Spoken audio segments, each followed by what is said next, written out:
The next is Bohr model.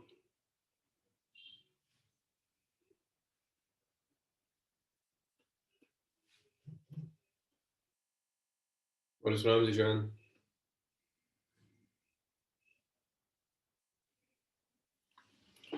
तो देखिए जरा सा कहानी सुन लीजिए रदरफोर्ड और बोर मॉडल में डिफरेंस क्या था। देखो रदरफोर्ड ने भी उसी लैब में जाकर काम, बोर ने उसी लैब में जाकर सबका सारे एक्सपेरिमेंट्स करे थे जहां पर रदरफोर्ड ने करे।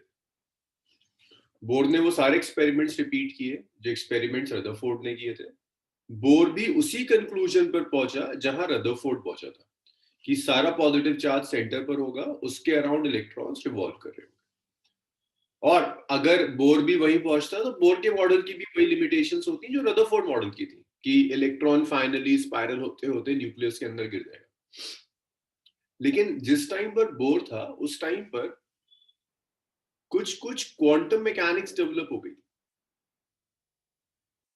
तब तक कुछ क्वांटम मैकेनिक्स डेवलप हुई।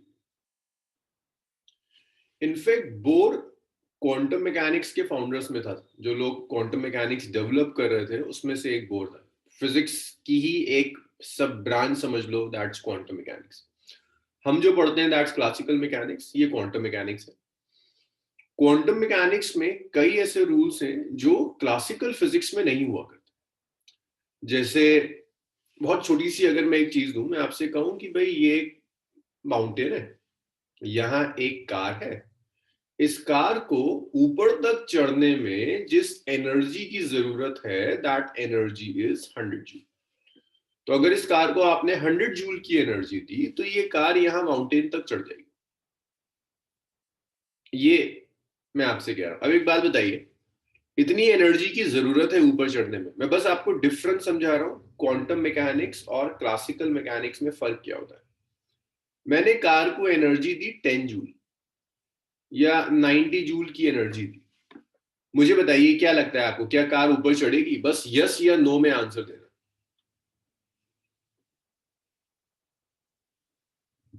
इसमें तो सबके आंसर आए। मैं ये भी कोई ऐसी चीज है जो नहीं समझ में आ रही हो। 4-5 आंसर, हाँ, जितनों का आंसर आया सब यही कह रहे हैं नो, नहीं चढ़ पाएगी। और ऐसे ही होता है, क्लासिकल में यही होता है। ऊपर जाने के लिए अगर 100 जूल की एनर्जी चाहिए तो 90 जूल की एनर्जी से ऊपर नहीं चढ़ेगा। लेकिन क्वांटम मैकेनिक्स कहती है कि ये कार यहां तक पहुंच सकती है। पॉसिबिलिटी है, अगर बहुत बार अटेम्प्ट करेगी तो हो सकता है किसी एक अटेम्प्ट में ऊपर चली जाए। अब वो कैसे ऊपर जाएगी उस चीज को मैं फिजिक्स के थ्रू आपको नहीं समझा सकता, क्योंकि आप क्लासिकल मैकेनिक्स पढ़ते हो। मतलब दिमाग आपका सेट है क्लासिकल मैकेनिक्स के अकॉर्डिंग। आपका दिमाग मानेगा ही नहीं कि कम एनर्जी पर ऊपर क्यों चली जाए। लेकिन नेचर में ऐसी चीजें होती हैं। अल्फा डीके सुना है आपने? अल्फा डीके सुना हुआ है किसी ने? रेडियो एक्टिविटी में अल्फा डीके का नाम सुना है? अच्छा, अल्फा डीके का नाम नहीं सुना। रेडियो एक्टिविटी में होता है alpha decay, beta decay, gamma decay. वो उसमें इसी तरह की चीजें होती हैं। बहरहाल जब आएंगे अल्फा डीके पर तब उसे डिस्कस करेंगे। सो क्लासिकली ऊपर नहीं आना चाहिए, लेकिन क्वांटम मैकेनिक्स कहती है अगर ये कई बार अटेम्प्ट करेगा तो ऊपर आ जाएगा। सो ये बेसिक डिफरेंस है क्लासिकल मैकेनिक्स और क्वांटम मैकेनिक्स में। क्लासिकल मैकेनिक्स के कई रूल्स क्वांटम मैकेनिक्स में अप्लाई ही नहीं होते। जैसे हमने ये लास्ट क्लास में पढ़ा था कि क्लासिकल मैकेनिक्स कहती है, पहले मैं क्लासिकल और क्वांटम के डिफरेंसेस थोड़ा सा आपको समझा दूं, फिर उसके बाद बोर मॉडल पर आ दूंगा। This is the nucleus, electron is revolving around the nucleus. ऐसे कर कर इलेक्ट्रॉन रिवॉल्व कर रहा है and then it finally fall into the nucleus. Revolve करते करते इलेक्ट्रॉन जाकर न्यूक्लियस के अंदर गिर जाता है। रीजन क्या है भाई? जैसे जैसे इलेक्ट्रॉन रिवॉल्व करेगा ये एनर्जी लूज करेगा।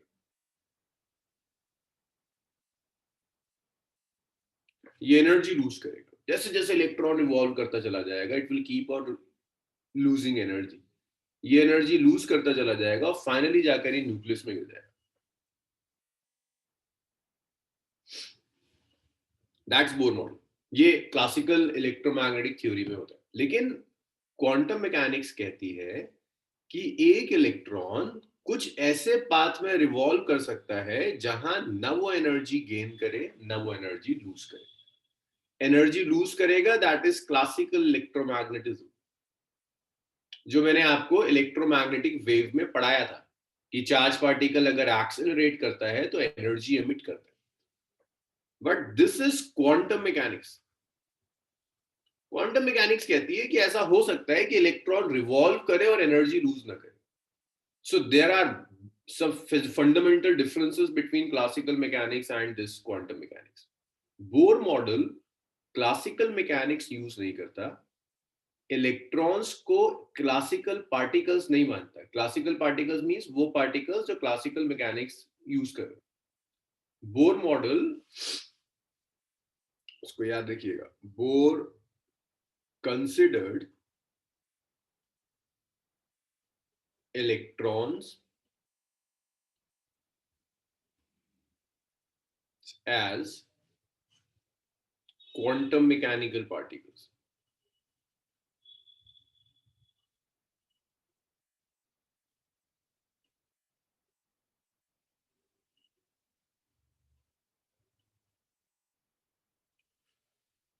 So जो बोर है, उस बोर ने इलेक्ट्रॉन्स को क्वांटम मैकेनिकल पार्टिकल्स माना हो कि electrons are quantum mechanical particles. तो ऐसी कई चीजें इलेक्ट्रॉन्स के साथ हो सकती हैं बोर के मॉडल में जो रदरफोर्ड के मॉडल में नहीं थी. तो रदरफोर्ड और बोर के मॉडल में फंडामेंटल डिफरेंस बस ये है कि रदरफोर्ड का मॉडल इलेक्ट्रॉन को क्लासिकल ऑब्जेक्ट समझता था, बोर का मॉडल कहता है इलेक्ट्रॉन्स क्लासिकल नहीं है, दे आर क्वांटम मैकेनिकल. अब देखो क्वांटम मैकेनिकल ऑब्जेक्ट होने से कितना फर्क पड़ जाएगा. बस इतना कहने के बाद बोर ने कुछ पोस्टुलेट्स दिए.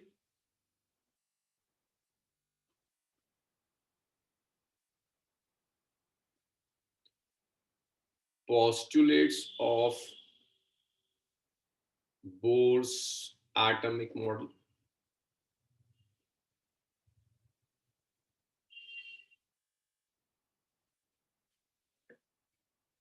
So बोर के मॉडल के पोस्टुलेट्स में पहला पोस्टुलेट आता है कि इलेक्ट्रॉन्स एटम के अराउंड रिवॉल्व कर सकते हैं विदाउट एनी गेन और लॉस ऑफ एनर्जी. कि इलेक्ट्रॉन्स जब न्यूक्लियस के अराउंड रिवॉल्व करेंगे तो न वो एनर्जी गेन करेंगे न एनर्जी लूज करेंगे. सो इसका पहला कहता है, if this is atom, inside the atom this is nucleus, तो इलेक्ट्रॉन्स कुछ पाथ में रिवॉल्व करेंगे, बड़े स्पेशल पाथ होंगे. ऐसा नहीं हो सकता कि इलेक्ट्रॉन कहीं भी घूम जाए, यहां जाए यहां जाए यहां जाए, नहीं, कुछ डेफिनेट पाथ में रिवॉल्व करेंगे. और इन पाथ की खासियत यह है कि जब इलेक्ट्रॉन इन पाथ में घूम रहे हैं तो न ये एनर्जी गेन करते हैं न एनर्जी लूज करते हैं. And this is against classical electromagnetic theory. जो हमने इलेक्ट्रोमैग्नेटिक वेव में पढ़ा था, हमने पढ़ा था इलेक्ट्रॉन घूमेगा तो एनर्जी लूज करेगा. यहां उसके अगेंस्ट कह रहा है इलेक्ट्रॉन्स क्वांटम मैकेनिकल ऑब्जेक्ट्स हैं, कुछ पाथ में ऐसा घूम सकता है कि न एनर्जी गेन करे न लूज करे.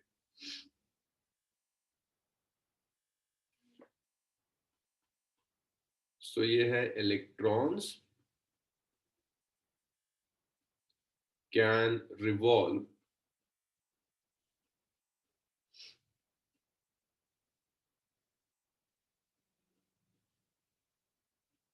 in certain orbits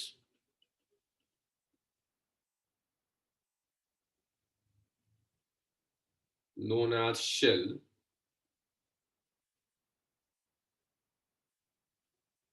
without gain or loss of energy.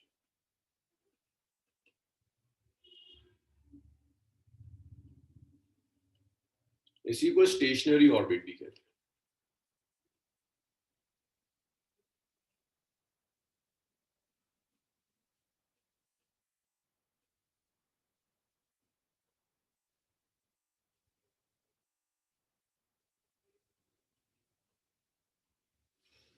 तो इलेक्ट्रॉन्स कुछ ऐसे ऑर्बिट्स में रिवॉल्व कर सकते हैं जहां वो न एनर्जी गेन करें न एनर्जी लूज करें. इनको शेल्स भी कहते हैं, स्टेशनरी ऑर्बिट्स भी कहते हैं.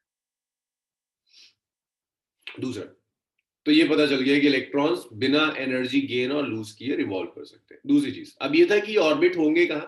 कैसे डिसाइड करेंगे कि न्यूक्लियस से कितने डिस्टेंस पर ये ऑर्बिट है?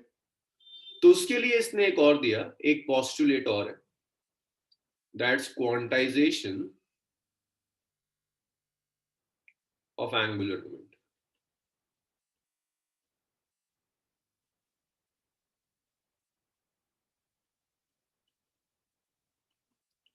तो कहता है in a shell angular momentum of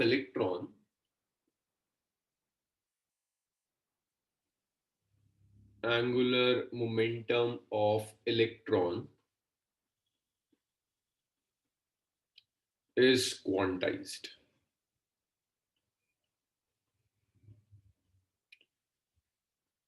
ये सेकंड पॉस्टुलेट कहता है कि एक शेल में इलेक्ट्रॉन का एंगुलर मोमेंटम क्वांटाइज्ड होता है। Means angular momentum is an integral multiple of h by 2 angular momentum ऐसे लिखते हैं, m is mass of electron, v is velocity of electron, r is radius of electron, it's integral multiple of h by 2 pi। तो मैं लिख भी रहा हूं, what is m? m is mass of electron,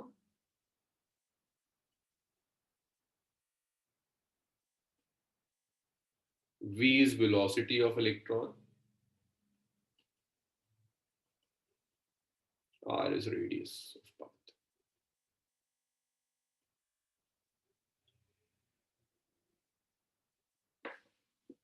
तो अगर इलेक्ट्रॉन रिवॉल्व कर रहा है ना सर्कुलर ऑर्बिट, तो उसका एंगुलर मोमेंटम क्वांटाइज्ड होगा। So angular momentum is an integral multiple of h by 2 pi, nh by 2 pi। n basically number of orbit, या आप ऐसे कह दीजिए नंबर ऑफ शेल। पढ़ते थे ना आप केमिस्ट्री में, के एल एम एन शेल। के शेल के लिए n1 होता है, एल के लिए n2 हो जाएगा, 3 हो जाएगा, 4 हो जाएगा। तो ये बेसिकली आपका प्रिंसिपल क्वांटम नंबर है n। तो इस mvr is nh by 2 pi से आप डिसाइड कर सकते हैं कि ये कहां पर होगा, कि आपका इलेक्ट्रॉन न्यूक्लियस से कितने डिस्टेंस पर होगा। यहां से आपको रेडियस मिल जाएगा, आप बता सकते हैं कि एग्जैक्टली ऑर्बिट है कहां। तीसरी चीज, तो पहले पोस्टुलेट ने क्या बताया कि इलेक्ट्रॉन जब रिवॉल्व करेगा तो न एनर्जी गेन करेगा, न एनर्जी लूज करेगा। दूसरा पोस्टुलेट आपको क्या बताता है, जो भी ऑर्बिट होगा उसमें एनर्जी क्वांटाइज्ड होगी, एंगुलर मोमेंटम क्वांटाइज्ड। तीसरा पोस्टुलेट आपको ये बताता है कि जब इलेक्ट्रॉन किसी एक शेल से दूसरी शेल में आएगा, भाई मान लीजिए ये शेल है n1 और ये शेल है n2, मैं आपसे कहता हूं यहां लोअर एनर्जी है। केमिस्ट्री में अगर आप कहें, जिस जो लैंग्वेज आप केमिस्ट्री में यूज करते हैं, इसमें this is lower energy level and this is higher energy level, this is higher energy. तो हायर एनर्जी लेवल से इलेक्ट्रॉन्स जब लोअर एनर्जी लेवल में आएंगे तो एनर्जी लूज करेंगे, और जब ये लोअर से हायर एनर्जी लेवल में जाएंगे तो यहां इन्होंने एनर्जी लूज करी,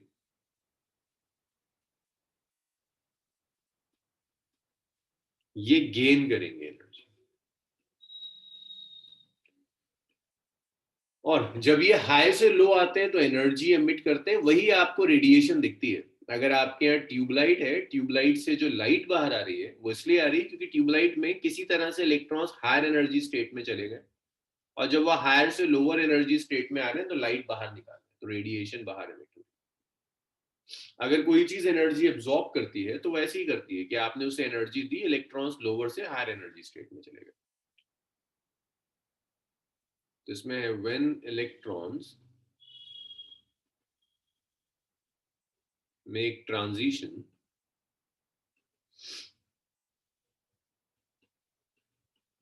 from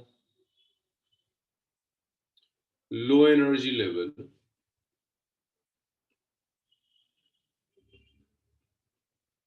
to high energy level,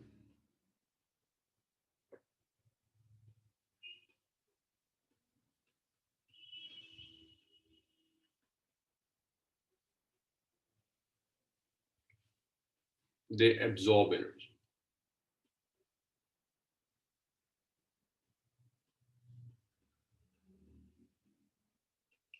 और जब हाई एनर्जी लेवल से लो एनर्जी लेवल में आएंगे then they emit energy in the form of radiation.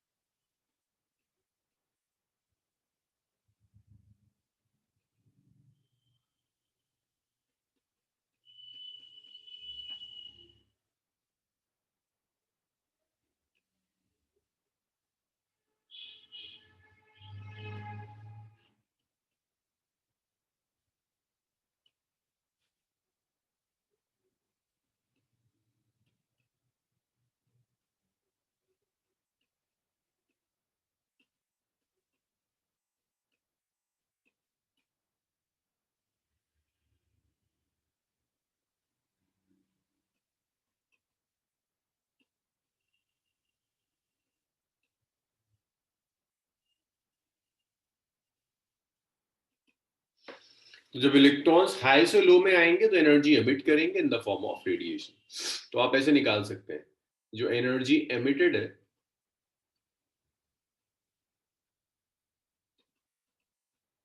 Delta E, इसे आप लिख सकते हैं हायर एनर्जी लेवल की energy minus lower energy level. अगर डेल्टा ई पता है तो जो भी रेडिएशन बाहर निकली है आप उसकी फ्रीक्वेंसी निकाल सकते हैं, आप उसकी वेवलेंथ भी निकाल सकते हैं. Where nu is frequency of emitted radiation, frequency of emitted radiation, and lambda is wavelength of emitted radiation. Wavelength of emitted radiation. So new emitted radiation की frequency है और lambda emitted radiation की wavelength है. So ये postulates हैं जिन postulates पर पूरा Bohr model based है. चलिए इसे लिखिए फिर हम आगे बढ़ें.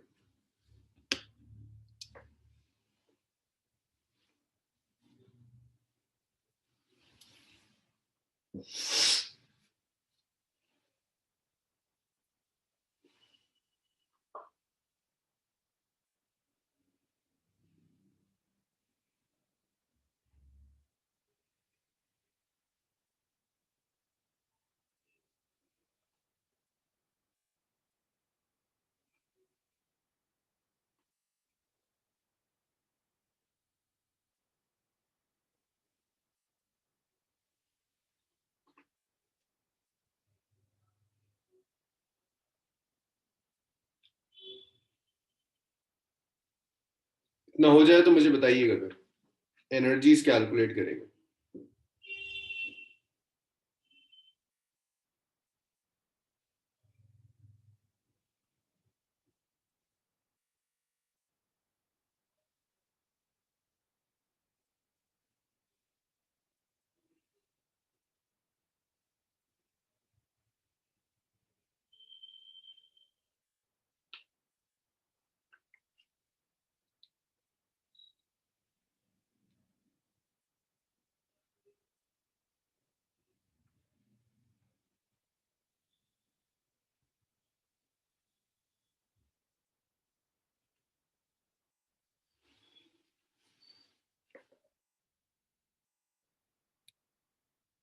चलिए सबने लिख लिया.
मैं लिखा सबने इतना?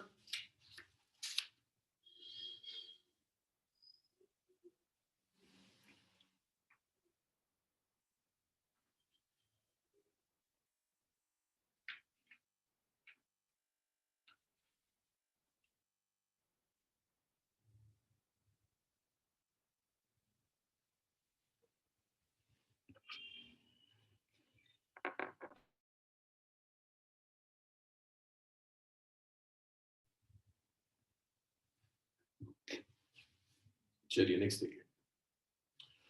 सो ये इन पोस्टुलेट्स के बेसिस पर बोर ने कुछ एटम सॉल्व करे। देखो एटम सॉल्व करने का क्या मतलब है।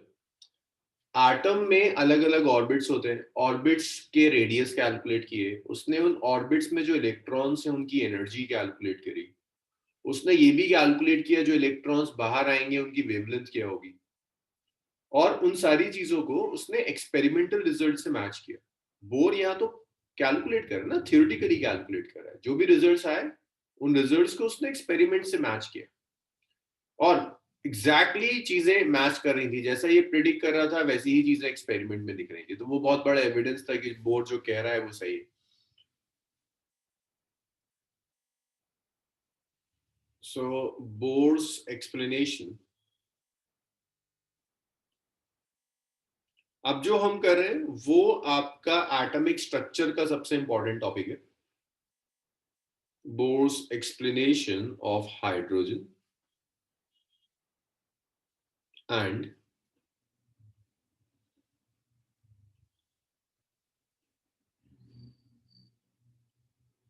hydrogen like atoms.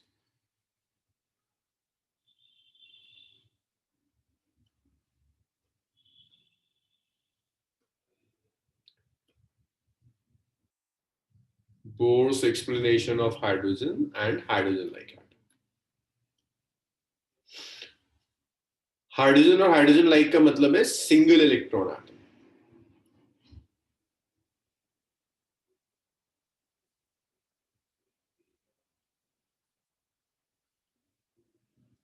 हर वो एटम जिसमें एक इलेक्ट्रॉन होगा। तो उसके एग्जांपल्स है, लाइक हाइड्रोजन हो गया, हीलियम प्लस हो गया, लिथियम 2+ हो गया, बेरिलियम 3+ हो गया। So this is Bohr's explanation of hydrogen and hydrogen-like atoms. जिसमें सबसे पहले आपको कैलकुलेट करना है रेडियस ऑफ द ऑर्बिट। सबसे पहले हम कैलकुलेट करेंगे radius of orbit.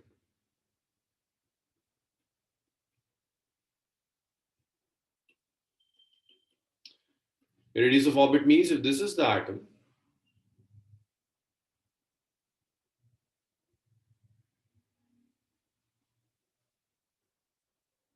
this is the center of atom nucleus. अच्छा देखिए, न्यूक्लियर एनसीईआरटी में आपको जो कैलकुलेशन दी है वो हाइड्रोजन के लिए सिर्फ मैं एक जनरल एटॉमिक नंबर Z के लिए ले रहा हूं, Z के लिए ले लिया मैंने। तो हाइड्रोजन के लिए एटॉमिक नंबर 1 होता है भाई, मुझे उम्मीद है इतना आपको याद होगा। हीलियम के लिए 2 होता है, लिथियम का एटॉमिक नंबर 3 होता है, बेरिलियम का एटॉमिक नंबर 4 होता है, Z एटॉमिक नंबर है। एटॉमिक नंबर का मतलब होता है नंबर ऑफ प्रोटॉन्स, सबके अंदर एक एक इलेक्ट्रॉन है। ये Z ही है, इसके अराउंड इलेक्ट्रॉन रिवॉल्व कर रहा है, ऐसे कर कर इलेक्ट्रॉन जा रहा है।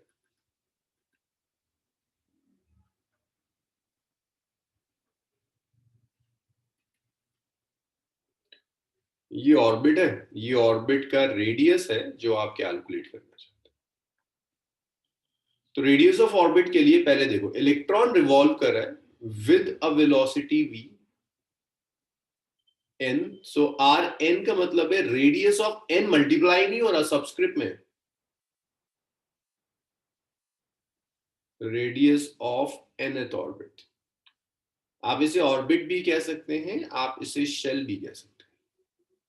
अब n आपका प्रिंसिपल क्वांटम नंबर है जो आपने केमिस्ट्री में किया होता है। vn velocity of electron and nth orbit,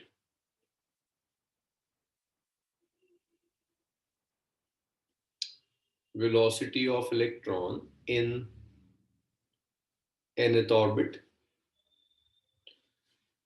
nth orbit के अंदर इलेक्ट्रॉन की जो वेलोसिटी है दैट वेलोसिटी इज v. अब ये रिवॉल्व कर रहा है, तो रिवॉल्व करने के लिए इसे एक सेंट्रीपिटल फोर्स की जरूरत होगी. तो यहां जो सेंट्रीपिटल फोर्स चाहिए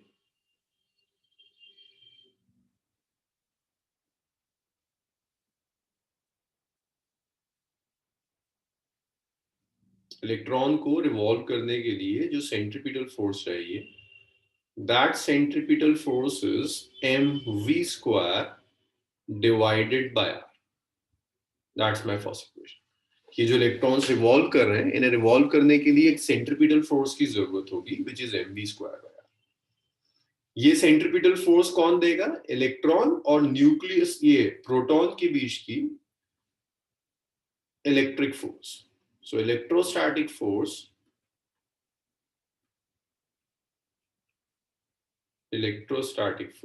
between electron and nucleus. Electron और न्यूक्लियस के बीच में जो इलेक्ट्रोस्टैटिक फोर्स है Fe, ये होता है 1/4πε0. इलेक्ट्रॉन का चार्ज इज E, न्यूक्लियस का charge is Ze divided by Rn square. That is second equation.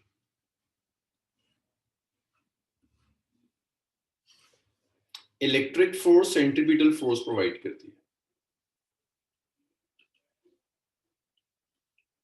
Electrostatic force provide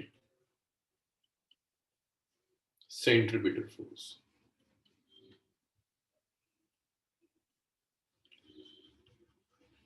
तो ये जो इलेक्ट्रिक फोर्स है यही इलेक्ट्रिक फोर्स आपको सेंट्रीपिटल फोर्स प्रोवाइड करेगी. तो आप ऐसे लिख सकते हैं centripetal force is equal to electric force. Centripetal force कितनी? m vn square divided by rn. Electric force is ze square by 4πε0 Rn square. So Rn से स्क्वायर कैंसिल हो गया, तो यहां से आप Rn कैलकुलेट कर सकते हैं.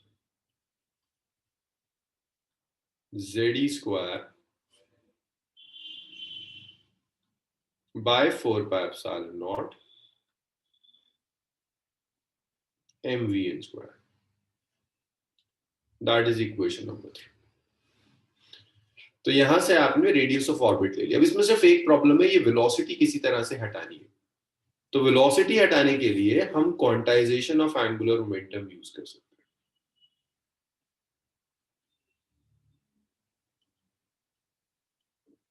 Quantization of angular momentum.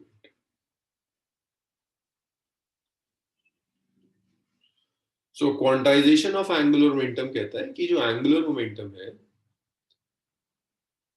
That's mvrn which is nh by 2 pi.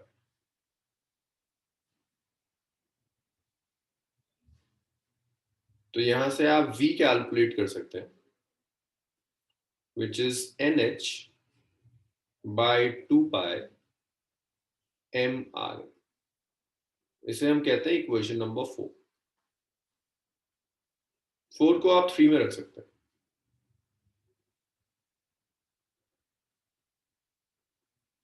तो जब आप 4 को यहां 3 में रख देंगे vn की जगह, तो देखिए ऑर्बिट का रेडियस हो जाएगा rn is ze square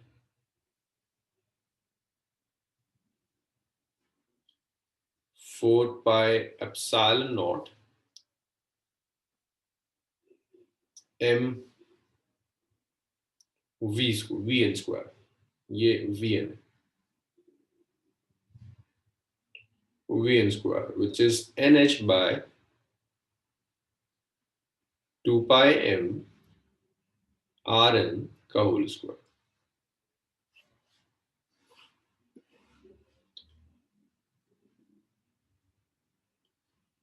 Rn is Ze square by 4 pi epsilon naught m n square h square 4 pi square m square Rn square। इन सारी चीजों को देखिए, वैसे तो 4 से ये 4 कैंसिल होगा, पाई से ये स्क्वायर कैंसिल हो जाएगा, m से ये स्क्वायर कैंसिल हो जाएगा, और तो कोई कैंसिलेशन नहीं, बाकी इन सब चीजों को ऊपर ले जाएगा। तो रेडियस ऑफ nth ऑर्बिट हो जाएगा Ze square pi m Rn square by n square h square. Rn से स्क्वायर कैंसिल हो गया, Rn आ गया n square h square by Ze square pi. अच्छा, एक ऊपर और भी तो गया, 4 पाई भी तो बचा था। नहीं, 4 तो कैंसिल हो गया, n square h square by Ze square pi. तो ये रेडियस है nth ऑर्बिट। अब यहां पर अगर आप सारी वैल्यूज रखें, भाई आपको पता है ना प्लैंक कांस्टेंट वगैरह सबकी क्या क्या वैल्यूज होती हैं, तो देखिए ये आएगा n स्क्वायर, ये प्लैंक कांस्टेंट h है, इसकी वैल्यू रख दीजिए 6.626 into 10 raised to the power minus 34 square। z atomic number, e electronic charge which is 1.6 into 10 raised to the power minus 19 square, pi is 3.14, m is 9.1 into 10 raised to the power minus 31। तो nth orbit का जो radius आया, that radius is this 0.529 n square divided by z angstrom। सो आपको ये भी expression याद रखना है और आपको ये भी याद रखना चाहिए।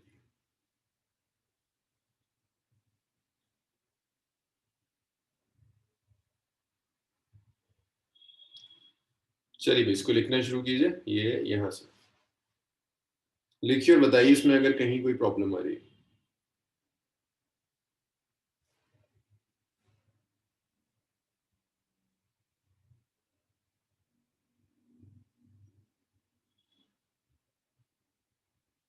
इतना हो जाए तो मुझे बताइएगा।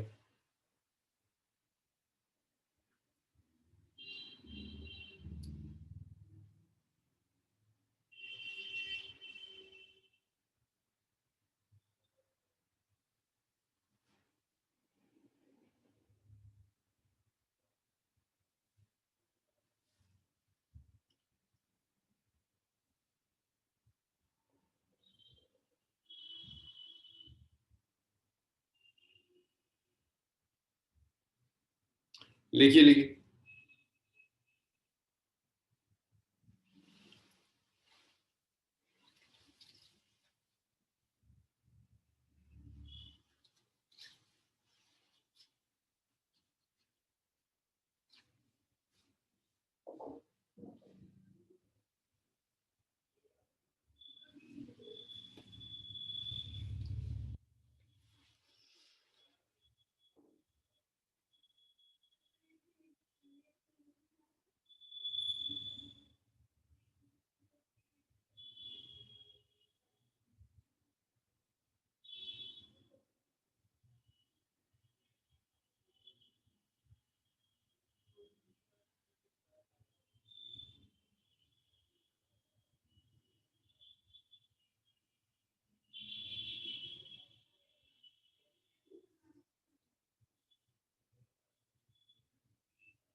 भाई इतना हो जाए बताओ, फिर नेक्स्ट स्लाइड पर आते हैं।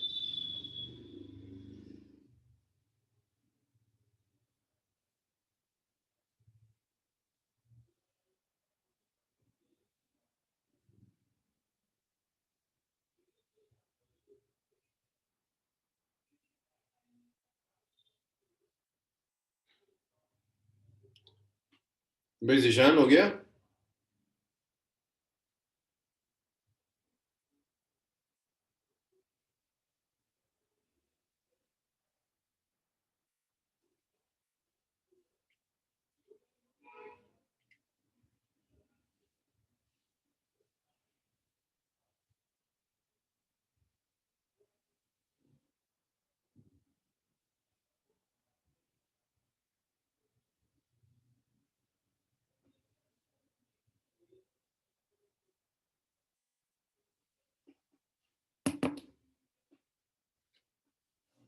चलिए लिखिए।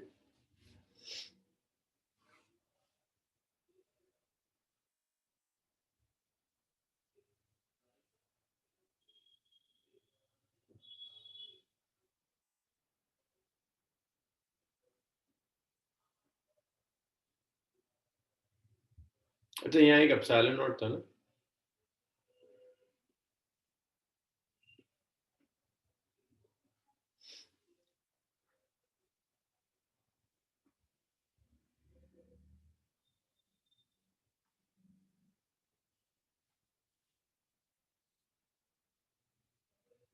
भाई जैसे जैसे होता जाए मुझे बताते जाइए।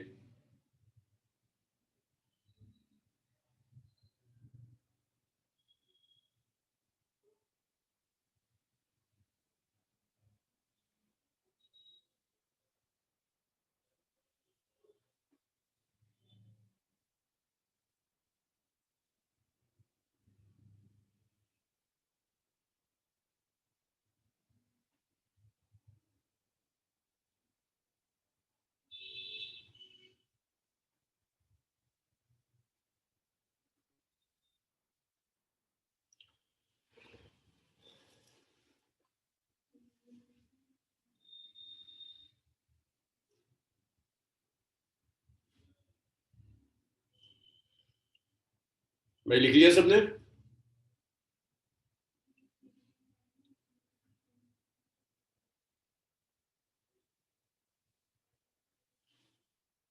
चलिए, आपने रेडियस कैलकुलेट कर लिया, अब रेडियस के बाद आप वेलोसिटी कैलकुलेट कीजिए।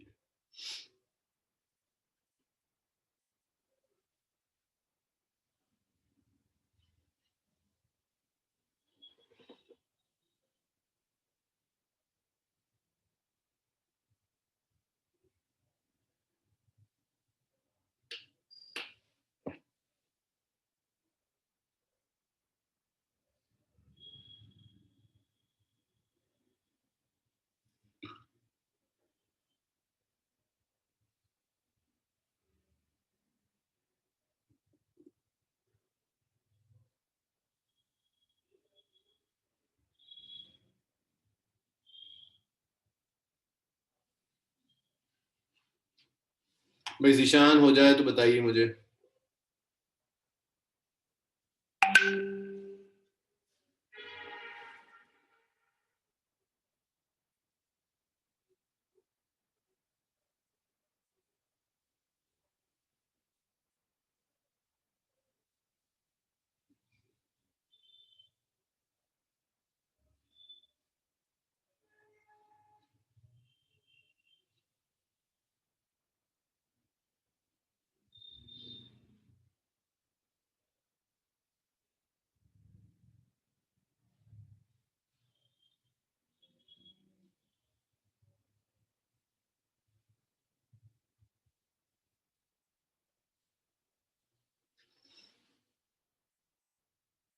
चलिए नेक्स्ट देखिए। नेक्स्ट देखिए, इसके बाद वेलोसिटी ऑफ इलेक्ट्रॉन्स। ऑर्बिट में अगर इलेक्ट्रॉन्स रिवॉल्व कर रहे हैं तो इलेक्ट्रॉन्स की आप वेलोसिटी कैसे कैलकुलेट करोगे?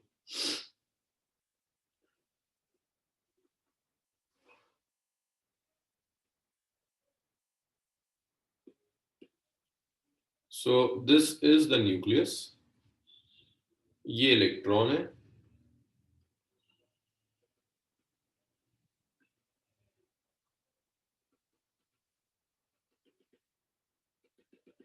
ये ऐसे रिवॉल्व कर रहा है। ऑर्बिट का जो रेडियस है, that radius is r. Electron की वेलोसिटी है कुछ, दैट इज वी। आपको वेलोसिटी ऑफ इलेक्ट्रॉन कैलकुलेट करनी है। तो इलेक्ट्रॉन की वेलोसिटी कैलकुलेट करने के लिए आप एक काम करो, एंगुलर मोमेंटम क्वांटाइजेशन यूज करते हैं, MVN/RN इज NH/2π। तो यहां से VN आ जाएगा NH/2π M into R। सो ये जो इक्वेशन है दैट इज इक्वेशन नंबर, इसे आप 5 कह दीजिए, इसे 6 कह देते हैं, 7 कह देते हैं। इसे 5 को 7 में रख दीजिए, आर की जो वैल्यू आपने डिराइव की थी उसे यहां सब्स्टिट्यूट कर दीजिए। तो जब आप वो काम करोगे तो velocity of electron nth orbit में आएगा, it's NH/2πm Rn। How much is Rn? Rn is this, n square h square epsilon naught by Ze square pi n. So this is n square h square epsilon naught over Ze square pi। पाई पाई से cancel हुआ, m से cancel हुआ, n square से cancel हुआ, h square से cancel हुआ, तो Vn आ गया, ये ऊपर चला जाएगा, Ze square by 2NH epsilon not. ये वेलोसिटी है इलेक्ट्रॉन की nth ऑर्बिट में। आप एक काम और कर सकते हैं यहां पर ना, एक इक्वेशन नंबर 8 एक कांस्टेंट और इंट्रोड्यूस कर देते हैं। देखो ये था ना z, इसको लिखिए E स्क्वायर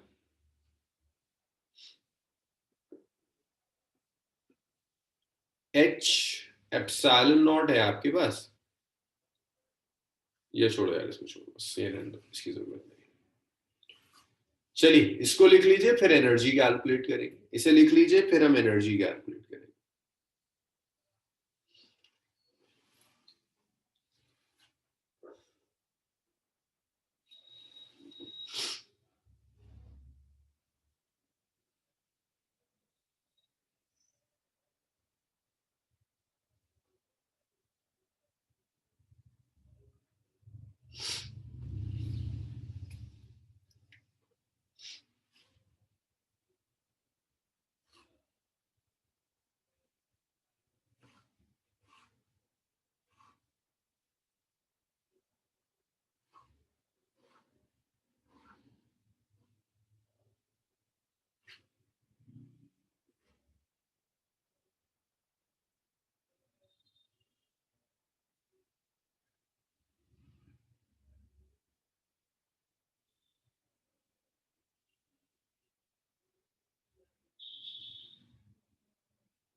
अब देखो एक काम और देखो यार, z बाय n को अलग कर दो, E square by 2h epsilon not अलग कर दी। देखिए ये सब कांस्टेंट है, c से डिनोमिनेटर को मल्टीप्लाई कर दो, c से न्यूमरेटर को, c is speed of light.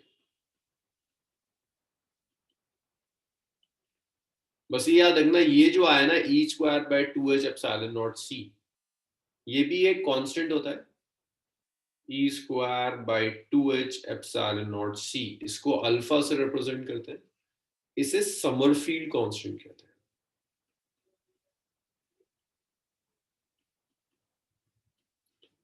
इस अल्फा की वैल्यू होती है 1/137। तो आपका जो Vn है ना, आप Vn को ऐसे भी लिख सकते हैं, alpha into ZC divided by. बहुत रेयर है कि बोर्ड्स में समर फील्ड कांस्टेंट पूछे, सब एंट्रेंसेस के काम की चीज है, बट छोटी सी चीजें पता होनी चाहिए, आपको लिख लीजिए।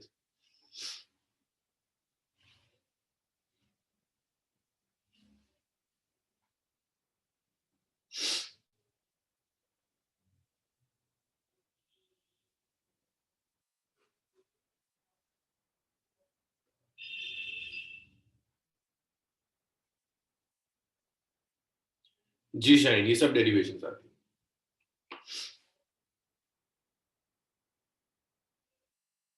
1/137, जी जी शाइन।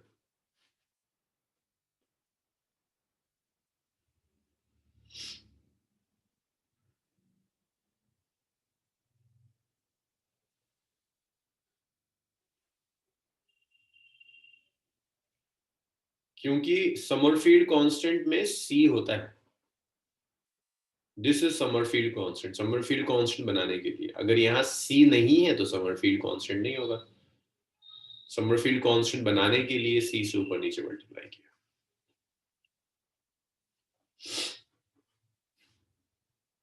जैसे ये एक्सप्रेशन था ना, यहाँ समरफील्ड कांस्टेंट की टर्म्स में आप नहीं लिख सकते। समरफील्ड कांस्टेंट की टर्म्स में लिखने के लिए c जरूर होना चाहिए।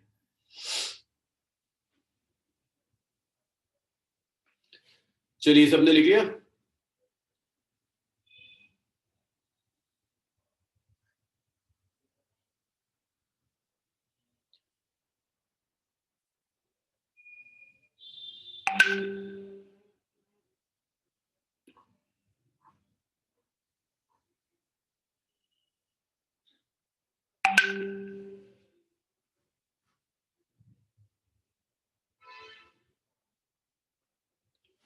चलिए वेलोसिटी ऑफ इलेक्ट्रॉन के बाद एनर्जी।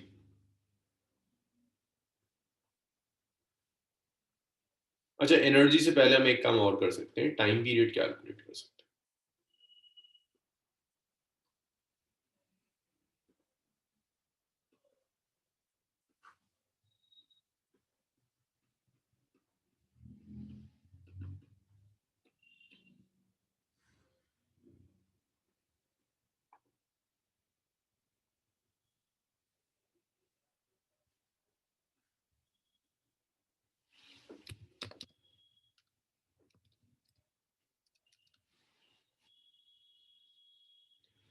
देखिए टाइम पीरियड निकालने का क्या तरीका है भाई, स्पीड होता है डिस्टेंस अपॉन टाइम।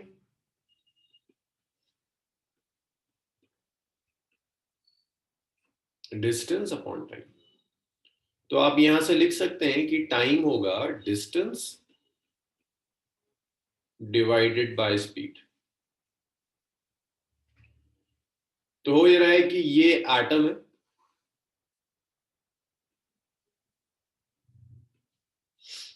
सेंटर पर न्यूक्लियस, ये इलेक्ट्रॉन रिवॉल्व कर रहा है,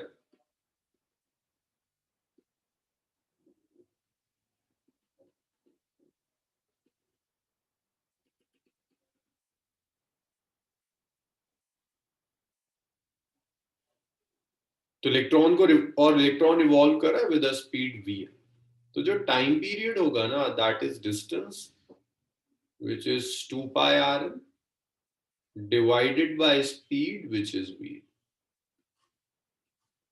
अब आप चाहो तो आर एन का एक्सप्रेशन रख दो, आर एन और वी एन की वैल्यूज उठा कर रख दो जो आपने डिराइव करी है। वी एन लिया है, ये आर एन लिया है, तो 5 और 8 को इसे क्या कहेंगे, this is equation number 10। R n की वैल्यू 5 में थी, वी एन 8 में आया था, 10 में रख दीजिए। तो ये टाइम पीरियड का एक्सप्रेशन हो जाएगा, it's 2 pi r n. R n देखिए क्या है, n square H square epsilon naught by Z e square pi n. N square H square epsilon naught by Z e square pi divided by v n. देखिए v n के z e square by 2n h epsilon naught. So v n is z e square by 2n h epsilon naught. Z e square by 2n h epsilon not. तो देखिए कुछ cancel हो रहा है कहीं? नहीं, कहीं कुछ कैंसिल नहीं होगा, इसे ऊपर ले जाइए। तो टाइम पीरियड का ये एक्सप्रेशन आ गया, it's 2 pi N square H square epsilon naught into 2nh epsilon naught divided by z square e to the power 4 by pi. So pi will cancel this pi. This is 2 and this is 2, which is 4. This is n square and this is n, which is n cube. This is h square and this is h, which is h cube. This is epsilon naught and this is epsilon naught, which is epsilon naught square. By z square e to the power 4 into. ये time period का expression है। अगर वो आपसे frequency पूछता है, frequency is just 1 by time period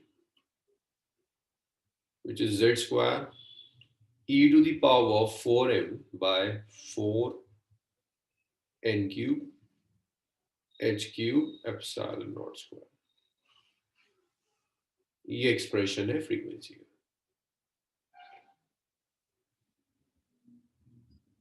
चलिए लिखिए, इतना लिखिए। फ्रीक्वेंसी के बाद फिर आखिरी होता है एनर्जी कैलकुलेट करनी, फिर एनर्जी कैलकुलेट करनी।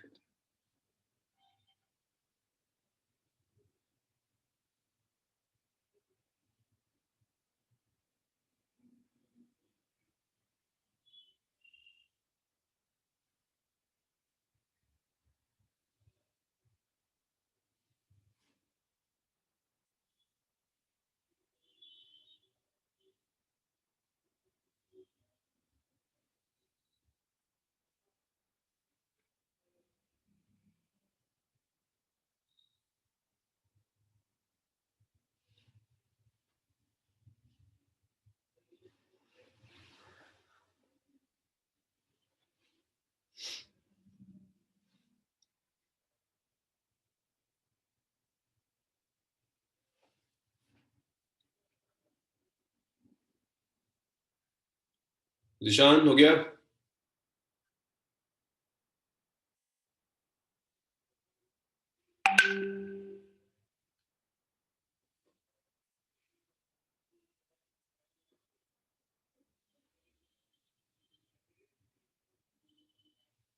नेक्स्ट देखिए energy.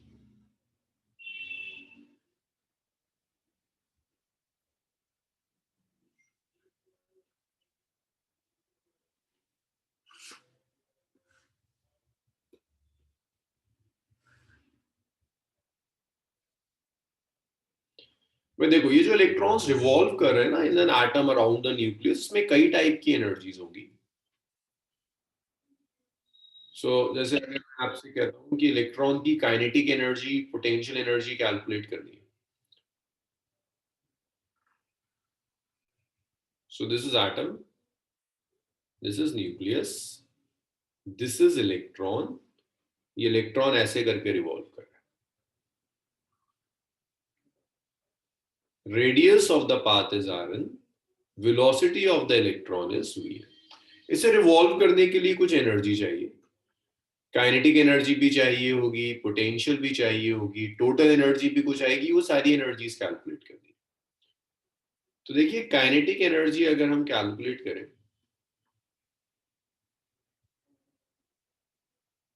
kinetic energy of electron.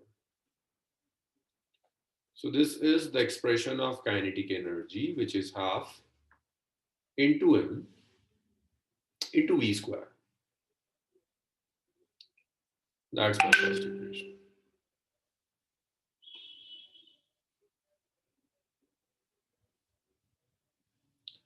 So this is kinetic energy half in v square. अब इस काइनेटिक एनर्जी के बाद, अब देखो यहां पर ना आपको किसी तरह से एम वी स्क्वायर की वैल्यू रखनी है। तो एम वी स्क्वायर की फर्स्ट नहीं, इक्वेशन का नंबर क्या होगा, कहां तक पहुंच गए थे हम? ये 10 थी, ये 11, ये 12, इसे कहते हैं 13th इक्वेशन। अब देखो हमने जैसे स्टार्ट किया था ना शुरू में यहां कि सेंट्रीपिटल फोर्स इलेक्ट्रिक फोर्स दे रही थी M V square by R is Z square by 4 pi epsilon naught R N square. ऐसे ही करते हैं, यहां से एम वी स्क्वायर निकाल लेते हैं। तुम्हें पता है कि जो सेंट्रीपिटल फोर्स होगी वो इलेक्ट्रिक फोर्स के इक्वल होगी। सेंट्रीपिटल फोर्स होती है M V N square by R N, electric force होती है 1/4 pi epsilon naught Z square by R N square. R N will cancel the square, तो ये एम वी स्क्वायर आ गया 14 में। 14 को आप 13 में रख दीजिए।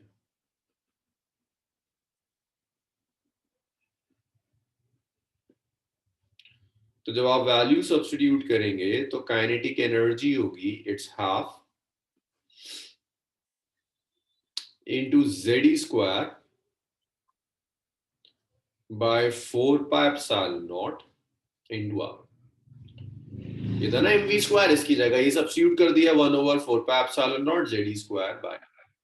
तो देखो काइनेटिक एनर्जी का एक्सप्रेशन आ गया, kinetic energy is ZE square by 8 pi epsilon naught R. That is the equation number 15. ये इक्वेशन नंबर 15। काइनेटिक एनर्जी आ गई। अब काइनेटिक एनर्जी के बाद आपको पोटेंशियल एनर्जी चाहिए।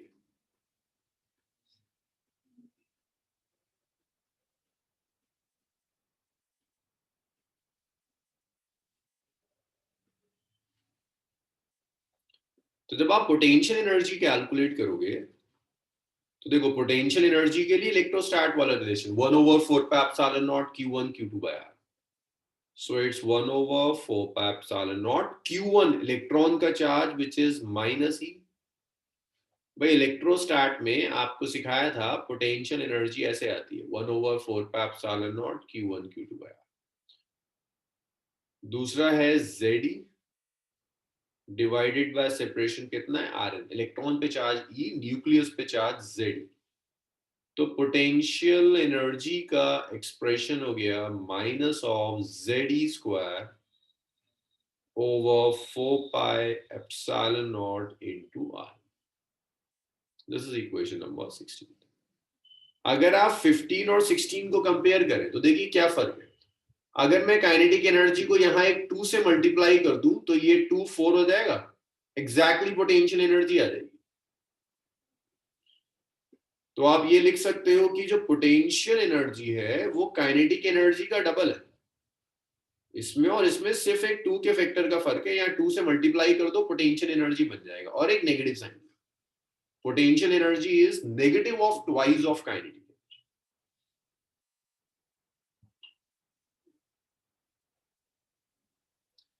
ऐसे ही आप लिख सकते हैं टोटल एनर्जी। टोटल जो एनर्जी होगी that sum of kinetic energy plus potential energy. Kinetic energy is Z square by 8 pi epsilon naught Rn. Potential energy is minus of Z square by 4 pi epsilon naught R।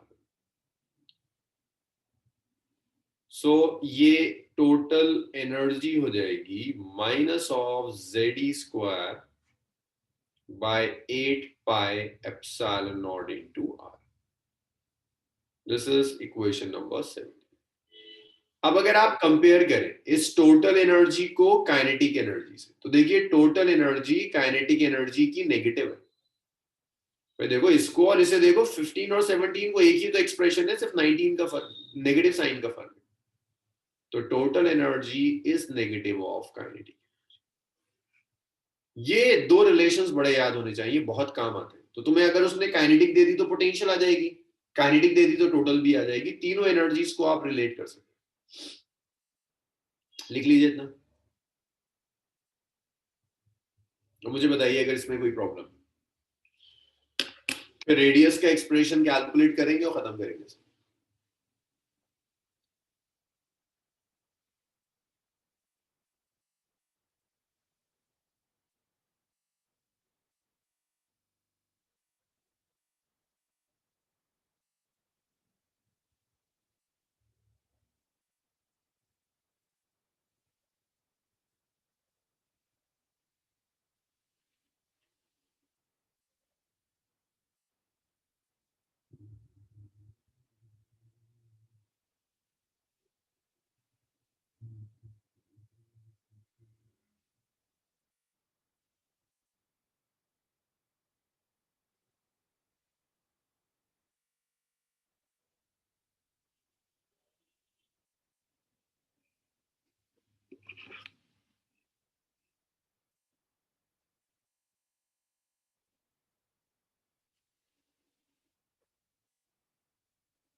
चलिए अब एक काम करते हैं, ये जो 17 है ना, इस 17 में ये जो आर एन आ रहा है, ये रेडियस फिफ्थ इक्वेशन से रखते हैं, यहाँ N square H square epsilon naught by Z square pi M, इसे यहाँ एनर्जी के एक्सप्रेशन में रख देते हैं।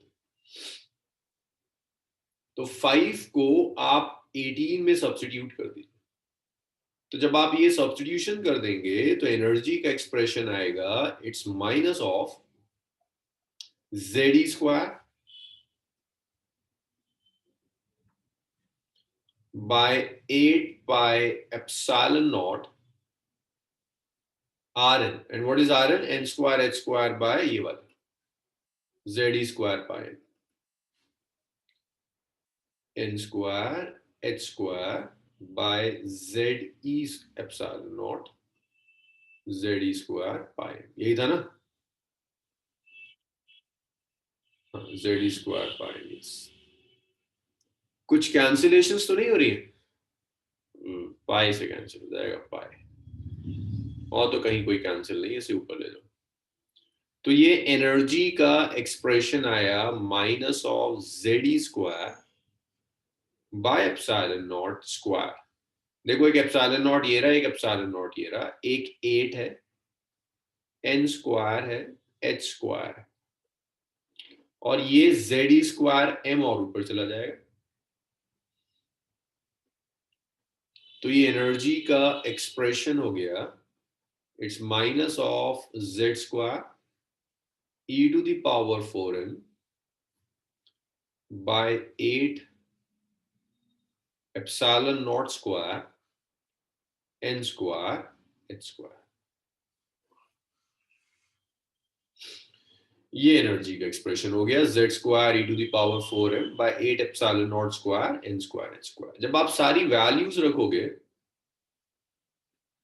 तो ये आता है minus of 13.6 z square by n square electron volt, ये एनर्जी आ जाएगी।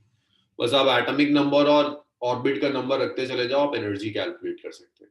और ये एनर्जी क्वांटाइज्ड है। क्या मतलब है क्वांटाइज्ड का, ये अभी स्टडी करेंगे। This energy is quantized. Quantized का मतलब अभी डिस्कस करेंगे। चलिए भाई इसको भी लिख लीजिए, फिर कुछ न्यूमेरिकल्स करते हैं। बस ये लास्ट डेरिवेशन थी, जो कुछ भी डेराइव करा है उस पर एक दो क्वेश्चंस देखते हैं।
भाई इतना हो बताओ मुझे, फिर नेक्स्ट स्लाइड क्वेश्चन स्टार्ट करते हैं।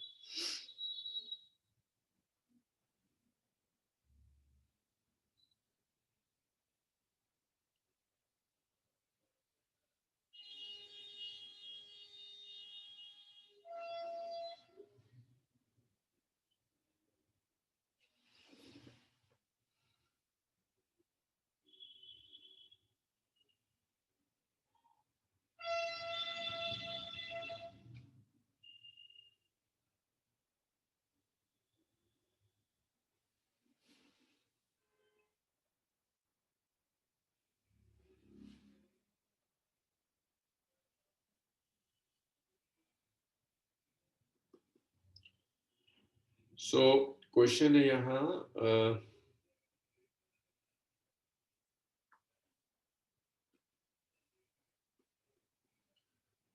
for second orbit of He2 plus, calculate first part, radius of orbit,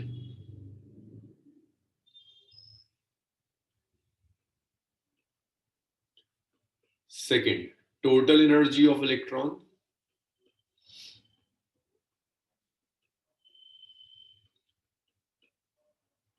next kinetic energy of and potential energy. तीसरा कैलकुलेट कीजिएगा velocity of electron in this orbit. करी सॉल्व. तो देखिए अगर किसी को हिंट चाहिए रेडियस ऑफ ऑर्बिट के लिए ये एक्सप्रेशन आप ड्राइव किया था या हमने ये वाला हीलियम के लिए पता होना चाहिए Z2 होता है, n की वैल्यू 2 दी हुई है, सेकंड ऑर्बिट दे रहा है तो यहाँ रख दो, Rn आ जाएगा. वेलोसिटी के लिए Z की वैल्यू रख दो, यहाँ पर n की वैल्यू रख दो, बाकी सब सब्स्टिट्यूट कर दो, आ जाएगा. या बेटर ये होगा यहाँ रख दो, अल्फा तो तुम्हें पता है ना, Z, N और C की वैल्यू रख दो, V आ जाएगा. एनर्जी कैलकुलेट करने के लिए आप यहाँ से एनर्जी कैलकुलेट कीजिए, Z और N की वैल्यू रखिए, टोटल एनर्जी आ जाए तो C का नेगेटिव काइनेटिक हो जाएगा, काइनेटिक का डबल पोटेंशियल हो जाएगा. करिए सारे पार्ट्स. फॉर्मूला बेस्ड चीज है, सब आपके सामने लिखा हुआ है.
चलिए भाई सब करो कैलकुलेट, मुझे आंसर्स नहीं पता, आप करिए, मैं फिर कैलकुलेट करता हूँ, फिर मैच करेंगे आपके और मेरे आंसर्स मैच कर रहे हैं या नहीं कर रहे.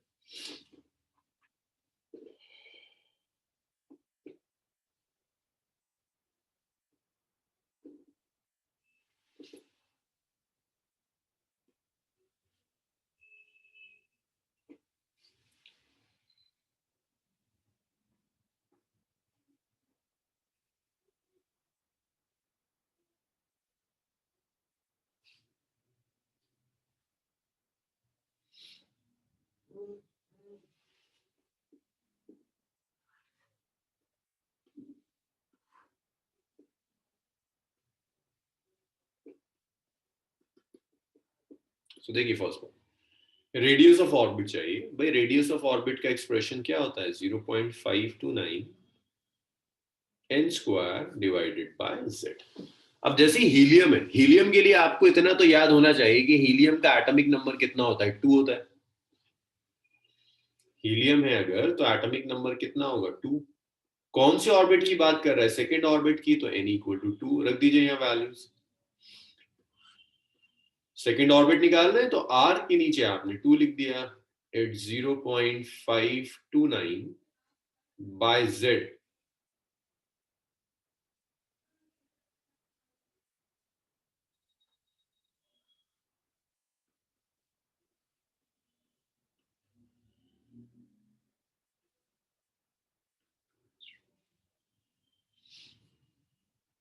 सेकेंड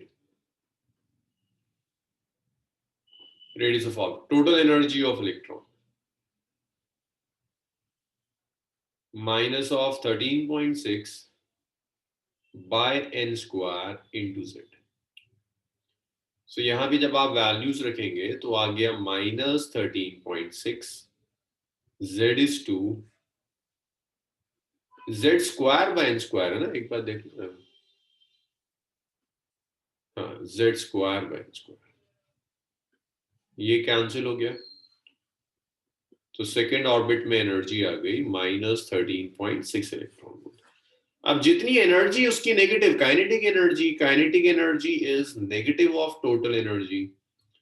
सो काइनेटिक एनर्जी आ गई minus of -13.6। So kinetic energy आ गई 13.6 electron volt. Now once you have kinetic energy तो पोटेंशियल एनर्जी भी आ जाएगी। पोटेंशियल एनर्जी कितनी होती है, minus twice of kinetic energy.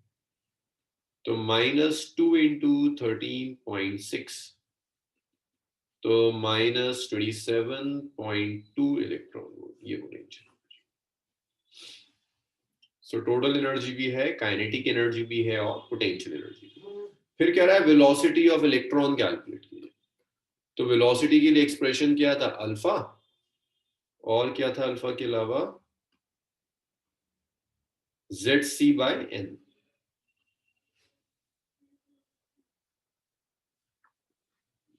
Alpha की वैल्यू रख दीजिए 1/137 होता है, Z2 है, C इज 3 इंटू 10⁻⁸, n भी 2 है, 2 से 2 कैंसिल हो गया, V आ गया 3 इंटू 10⁸ बाय 137 मीटर पर सेकेंड। भाई बताइए इसमें किसी को कोई प्रॉब्लम है?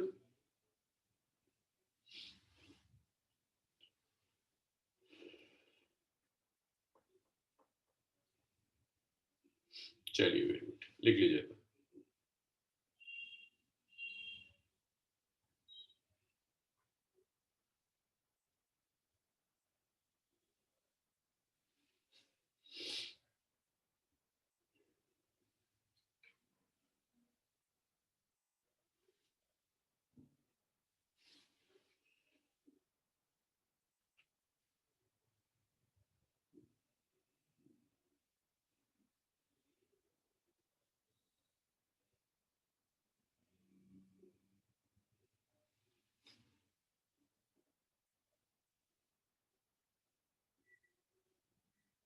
चलिए इसको लिख लीजिए।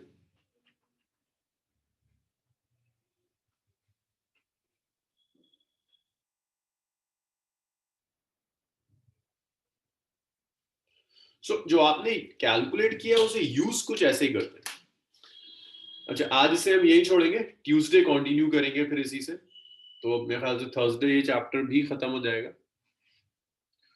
हाँ रेहान, वो अभी मैं आपको डाल देता हूँ, ग्रुप में डाल देता हूँ उस चीज को। निकाला ना ग्रुप में डालने के लिए, मैं लोगों से कहा था, शायद अभी शेयर नहीं किया। एक बार ये कर चुके हैं दूसरी बैच के लिए, दोबारा करवा देते हैं। ग्रुप में पड़ा हुआ है ये वाला PDF, में दोबारा सेंड करवा